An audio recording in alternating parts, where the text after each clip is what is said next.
A gente segue repercutindo, então, aqui, portanto, essa decisão do Banco Central de decretar essa liquidação extrajudicial do Banco Master. Para isso, eu converso agora com o Geison Vieira, que é economista-chefe da Live Asset, que já está aqui comigo. Geison, muito bom dia, bem-vindo aqui à nossa programação.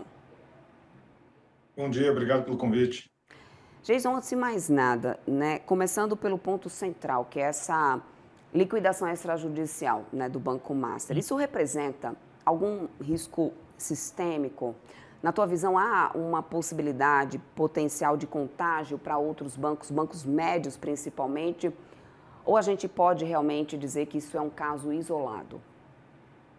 Bom, comparativamente ao passado, quando nós tivemos um movimento há uns 12, 13 anos ali, houve uma queda de uma série de bancos médios, realmente você tinha um risco sistêmico bastante forte, porque eram bancos que tinham algum nível de conexão. Hoje, o Banco Master, na verdade, é a famosa crônica de uma morte anunciada. Já se sabe que não vai, que ia acontecer isso, toda a questão da tentativa do BRB na compra, de todos os eventos, todos os problemas que estão envolvendo efetivamente o banco, já se sabia que isso ia acontecer, então não há percepção de que isso seja um problema do sistema, e sim um sistema isolado de uma instituição que já se mostrou problemática no passado e continua sendo problemática agora. Uhum. Agora, pensando na reação do que a gente tem visto, eu estou acompanhando aqui as negociações desde mais cedo e eu estou vendo principalmente que no índice Bovespa o setor de bancos tem sido bastante afetado agora, com todas as ações ali do setor bancário caindo. Ou seja, qual que é o recado que o mercado passa nesse momento, Geison, diante dessa reação desde as primeiras horas do dia, né, com a gente tendo esse setor inteiro bancário em queda? Sempre acontece no curto prazo esse tipo de coisa, mas o mercado ele volta a se ajustar. Você tem bancos brasileiros grandes que, primeiramente, são muito sólidos, né? Um dos melhores business que se tem no Brasil, ainda que seja altamente taxado, banco no Brasil, ou seja, o banco ele a capacidade para você chegar ao ponto de quebrar um banco é uma coisa chega a ser extraordinária, porque dadas as taxas de juros nominais que são operadas no Brasil, que são extremamente generosas, dado o próprio sistema bancário, ou seja, nesse sentido, ter banco no Brasil é um business muito bom e a gente vê pelos resultados aí de bancos, dos bancos não estatais, né? Os resultados costumam ser bastante positivos e eles conseguem, de certa maneira, aproveitar, inclusive, aquele momento em que você tem efetivamente problemas como, por exemplo, problemas com uh, dívidas, com o endividamento público, eles conseguem reverter isso diretamente através de impostos, tudo. Então, o sistema bancário ele é bastante sólido no Brasil. Os bancos médios também seguem uma tendência semelhante. Ou seja, já se demonstrou efetivamente que o problema do Banco Master não é novidade, está rodando já faz bastante tempo. A expectativa de que em algum momento pudesse acontecer isso. Houve, obviamente, toda a série de tentativas de resgate, primeiro através de um banco estatal e depois através do banco que foi anunciado agora durante o fim de semana, mas todos eles esbarravam primeiramente nas notificações do Banco Central, indicando que existem problemas endêmicos dentro da instituição que poderiam se tornar muito piores e que você só separar a parte boa da parte ruim do banco não seria algo crível, pelo menos no curto prazo, especialmente para os correntistas. Uhum. Agora, pensando que a gente tem, inclusive, também, né, a questão do FGC, que já vinha sendo bastante, né, atrelado, com o Master sendo bastante conhecido no mercado por esse modelo mais agressivo, né, de capacitação usando o FGC. Esse tipo de prática é comum a outras instituições? Realmente acende alerta? O mercado já deveria ter lido um risco maior antes, na tua visão, Geison? Perdão, o mercado leu o risco do Banco Master lá atrás. Não, obviamente não vamos citar aqui, mas há uma série de instituições financeiras no mercado que a leitura é relativamente simples. E pessoas sérias do mercado alertam aos investidores ao que não deve fazer, ou seja, nós trabalhamos diretamente com outras instituições financeiras que fazem recomendações de investimento todo, e você vê que diversas dessas instituições não são recomendadas a se investir, que o risco é elevado e que, obviamente, a pessoa vai entrar nisso com o risco-retorno na base do FGC. Então, muitas pessoas, por exemplo, colocaram dinheiro no CDB do Banco Master muito próximo dos limites do FGC, porque caso acontecesse alguma coisa como está acontecendo, a pessoa receberia de volta pelo menos o valor indicado ali no topo do que é considerado o fundo garantidor de crédito.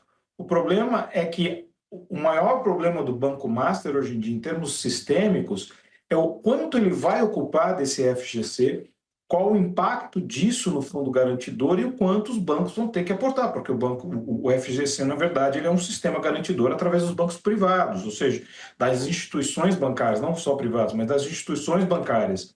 E pode-se ter certeza que o Banco Master vai ocupar uma parcela significativa disso, e isso sim é um problema maior do que qualquer outra coisa. Mas, óbvio, aí você tem instituições como o Banco Central, ou outras instituições de controle de mercado financeiro que já vinham alertando desses problemas, o que deveria ter sido tomado cuidado por parte de quem investiu, e aí vemos o resultado agora. Vou repetir, é a famosa crônica de uma morte anunciada. Como você avalia o time também do Banco Central, né, decretando essa liquidação? A gente teve essa liquidação, essa judicial sendo decretada menos de 24 horas após a gente ter um grupo com investidores árabes mencionando esse interesse de compra, né, de parte da carteira do Banco Master.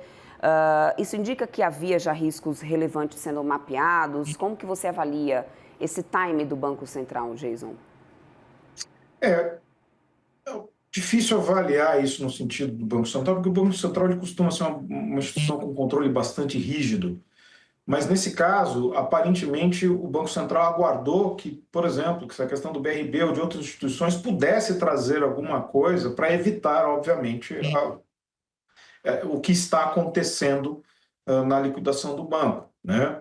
Então, talvez algumas pessoas vão julgar que tenha sido um timing demorado, tenha sido um timing longo demais, dado o contexto e dado tudo que poderia ter acontecido com a instituição. Mas, ao mesmo tempo, tem que se imaginar que o Banco Central, muitas vezes, ele preza pela preservação do sistema, e a preservação do sistema seria de que, de alguma maneira, ocorresse algum tipo de processo que não levasse o banco à situação atual, né? Então, neste sentido, que nós vemos que o Banco Central pode parecer que tenha demorado, em tese, ele demorou, mas na verdade muitas vezes ele está aguardando que alguma coisa aconteça. Ah, mas o banco ia colocar dinheiro ali, mas precisa ver como é que ia entrar isso, que parte do banco entraria ou não. Ah, muitas dúvidas surgem nesse meio do caminho. Eu creio que o papel do Banco Central ele costuma ser cumprido com relativa precisão. A questão de timing é aquele negócio. Podem existir elementos que estão correndo por trás, que nós não sabemos, entre eles a possibilidade concreta e real de resgate da instituição financeira para evitar que o sistema seja penalizado. Agora, olhando um pouco para essa questão do quanto que o Banco Central ainda pode continuar intervindo ou prevenindo, né, esse tipo de situação que a gente está vendo acontecer com o Banco Master. Você acha que esse episódio abre espaço, por exemplo, para o Banco Central endurecer regras para bancos de menor porte, no caso bancos médios, que usam esse fund de FGC? Isso muda, na tua visão, esse ambiente competitivo do setor? Eu não vejo que haja uma movimentação no sentido de enrijecimento, porque as regras já são bastante rígidas, essa é a questão. Talvez seja pela aplicabilidade das regras. Eu acho que esse talvez seja o ponto mais relevante. O quão aplicáveis são essas regras e o quão reforçado deveria ser por parte das instituições de controle essas regras, porque, como vimos no passado, o Banco Master fazendo aqueles super lançamentos de CDBs com super pagamentos, com super promessas de rendimento, ali já era uma bandeira vermelha enorme, né? Não era nem amarela, uma bandeira vermelha enorme já sendo lançada, e a partir daí, obviamente, deveria ter havido algum movimento de busca, mas As regras existem. Nós que trabalhamos no mercado financeiro já somos extremamente regulados, extremamente vigiados pelas instituições. Talvez falte, em algum momento, mais uma questão de timing do que efetivamente o enrijecimento de regras. Talvez o que possa acontecer de agora em diante seja o enrijecimento de regras relacionadas àquilo que pode se tornar banco no futuro, como, por exemplo, essas séries de fintechs que não têm a mesma regra, o mesmo regramento das instituições bancárias e que atuam basicamente como instituições bancárias. E muitas vezes têm vantagens em relação às instituições menores, porque estão, por exemplo, orbitando em um limbo até que se concretize, por exemplo, suas posições como instituições bancárias, mas fundos de investimentos, os famosos FDICs, esse tipo de coisa, tudo isso, de certa maneira, talvez comece a passar por um processo de regramento um pouco maior. Não é o caso do Banco Master. O Banco Master ele vem de uma instituição anterior, chamada Máxima, uma instituição relativamente antiga, e já vinha do sistema bancário.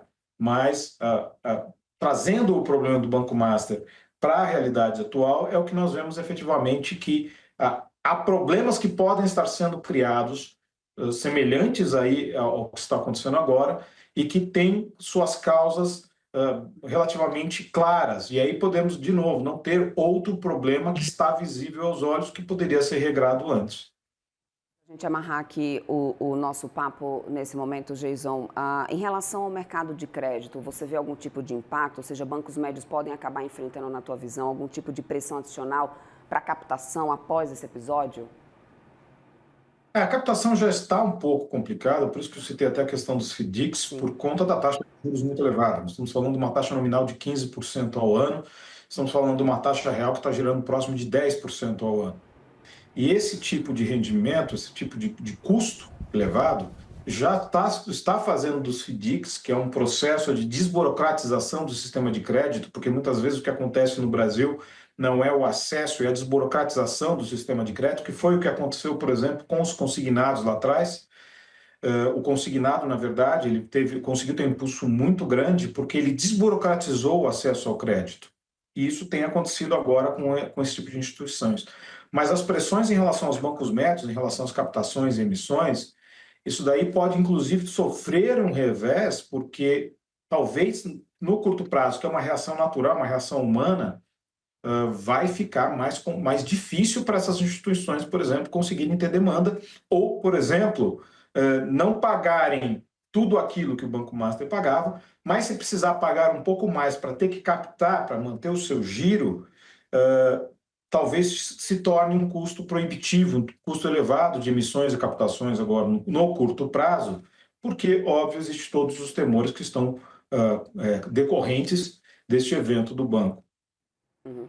Perfeito, Geis. Eu quero muito agradecer sua participação aqui conosco, de fundamental importância, né, para a gente esclarecer algumas visões, inclusive, né, aí o que isso deixa de recado para o mercado. Conversamos agora com o Geison Vieira, que é economista-chefe da Live Asset, que estava aqui comigo. Muito bom dia para você, Geis. Obrigado por ter aceito o nosso convite. Uma boa terça-feira para você e até uma próxima. Obrigado, até a próxima. Até mais.